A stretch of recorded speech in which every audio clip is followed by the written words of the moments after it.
with Fizban's Treasury of Dragons, what all are we getting? Because this is a very big book about a very big subject matter in D&D. It's a big book about dragons, aimed at both players and dungeon masters. So for players, you got stuff about a variety of ways to connect your character to dragons in some way. So the alternative Dragonborn races. You can be a gem Dragonborn, a metallic Dragonborn, a chromatic Dragonborn. Really emphasize your dragon heritage that way. We've got subclasses for the monk and the ranger, if you want to be a monk who studies the way of dragons, or a ranger with a drake companion.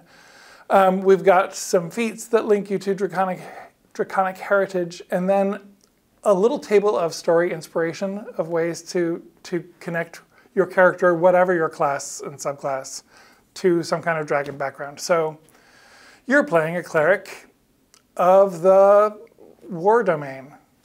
Okay, so you can be a cleric of Bahamut or Tiamat, have the war domain, be dragon flavored that way.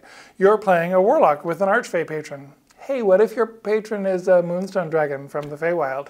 That's a pretty cool archfey and gives you a draconic story layer. What if your arcane focus is a dragon claw? You know, you don't need a whole lot of mechanics to steep a character in dragon story and tie yourself in with these creatures that are obviously a super important part of the game. Right. So that's part of the player-focused content of the book. There's also a section of spells, many of which are named for famous dragons. Supernatural gifts that you might gain after you've slain a dragon or taken on the mantle of a dragon in some way.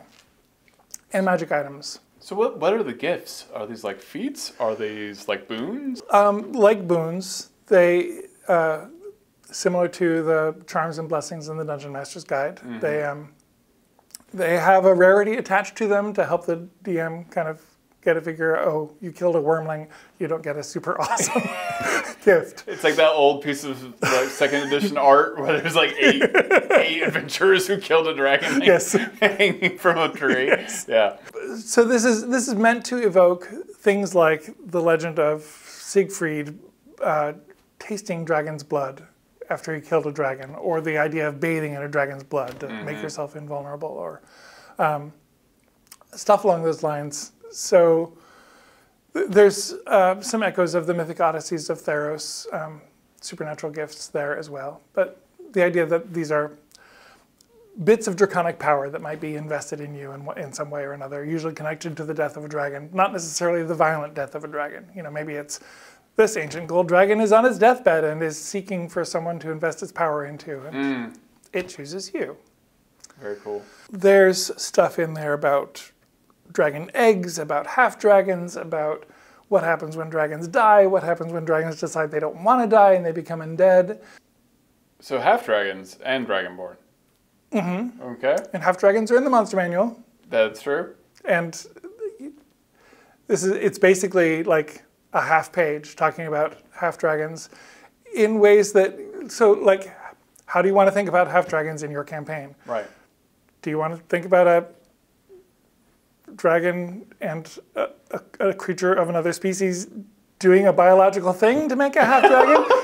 That's an option, but not the focus. Right, certainly. Yeah. So, in the same with dragon eggs, actually the whole focus of that section is dragons aren't just big lizards. They are super magical creatures that are intricately connected to the fabric of the material plane, and their stories are mythic. So dragon eggs might grow on a single tree at the heart of the world. Right. They might be unearthed in mines, pretty much at random. They might be gifts of Bahamut and Tiamat that can only be bestowed by them or by a council of 5 elder dragons of each kind of a family. Say, yes, okay, you're ready for parenthood. You can have an egg. And so then for half-dragons, it's similar. This is all tied in with the idea that dragons are super magical. The existence of a dragon's lair, as we see in the regional effects in the monster manual, it has an impact on the world around them. And that impact might be manifested in the crocodiles in the swamp have half-dragon babies because of the dragon's influence. Right. Interesting. We've got a big table of wacky random things to spice up a dragon encounter. And then talk some about building adventures with a dragon at the center point, and ideas for building a world around dragons, where I highlighted Dragonlance, the Council of Worms setting from 2nd edition, and Tarkir from Magic the Gathering as 3 settings that use dragons in distinctive and unique ways as examples of how you might structure your world around dragons. That's chapter 3. This is a weighty tome. It's awesome. So then there's a chapter about lairs and hoards, where we talk about regional effects and treasures, additional tables you can use to help you generate a dragon's hoard. And then there's a great big chapter I call the Draconomicon. That is the name of the chapter, in homage to the 2nd and 3rd edition and 4th edition books of the same name. Yes, 3 of which I worked on. But that is a deep dive into 20 different kinds of dragons. So each kind of dragon gets, here's where the personality traits come up.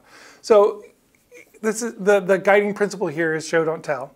I can tell you all about brass dragons. I can tell you what their personality is like. Or I can give you a table of personality traits, give you first-person voice of the kinds of things a brass dragon might say, and show you that range in a way that's much easier to use as a table, I hope. Same with ideals. And in both cases each table includes at least one entry that's sort of out of character, away from the norm of what a brass dragon is normally like an evil ideal, because brass dragons, once in a while, can be evil. Yeah. Suggestions for spells, if you want to use the variant rule in the monster manual of dragon spellcasting. A lair map for many of these dragons. There's 15 lair maps in the chapter. A table of art objects, the kinds of things that a sapphire dragon might have in its hoard because of their particular interests. Details of the lair. In some cases, there's additional lair actions that might be specifically related to what's on the map. So it's that deep dive into 20 different kinds of dragons. That takes up about 1/3 of the book, this one chapter. Wow. And then you get the bestiary. And then you get a bunch of dragon-related monsters. Right, dragons and dragon-related stuff, which is the last 1/3 of the book. So that includes the gem dragons, a new family alongside the chromatic and metallic dragons. Amethyst, crystal, emerald, sapphire, and topaz. I even got them in alphabetical order this time. In addition to the gem dragons, there's older and younger dragon turtles. There's the moonstone dragons of the Feywild. There's deep dragons of the Underdark. There's elderbrain dragons, beholderkin dragons called eye drakes. Dragonels, which are mount-sized dragons, pretty much ideally suited for use as a mount. If you want to be the kind of guy who rides a dragon. I do. Who doesn't? The Dragonel is perfect, and you can find greater steed if you happen to be a paladin to get on a Dragonel mount. So you got some dragon options that can kind of be slotted in. Yep. Yep. Sea serpents as a kind of dragon. Weird that we haven't really done those. Yeah, being the Jormungandr. Yes. It's technically a dragon and a serpent. Yep, yep. Parasites that lurk in dragon hoards or eggs. Okay. Oh, well, this is a very deep dive. Yeah. Dragonborn, champions of Bahamut, Tiamat, and Sardior, the ruby dragon progenitor of the gem dragons. Humanoid dragon servitors, Draconians from Dragonlance, are here. I'm very excited for Draconians. They're not playable, though, because... They're monsters. Evil magic. But, if you wanted to make a Dragonborn character and say you were a Draconian... Yeah, only your DM can stop you. Yeah, that's true. Maybe you don't explode. Maybe not. Or, it's not game-breaking, but, don't want a total party kill. So that's a lot of dragon lore. Why do you love dragons so much? Because it's clear you still do. I know. They're dragons. Well, I like what about this book is it's such a wonderful deep dive into this is a whole world where some books maybe demystify something, you are actively mystifying something. Yeah. I like that as a way of thinking about it. Really, for me, this is all about emphasizing what is awesome and fantastical and wondrous about these creatures, and not dissecting them literally or metaphorically. It's not about explaining them. It's about opening up possibilities and inspiring the DM and the player to tell cool stories.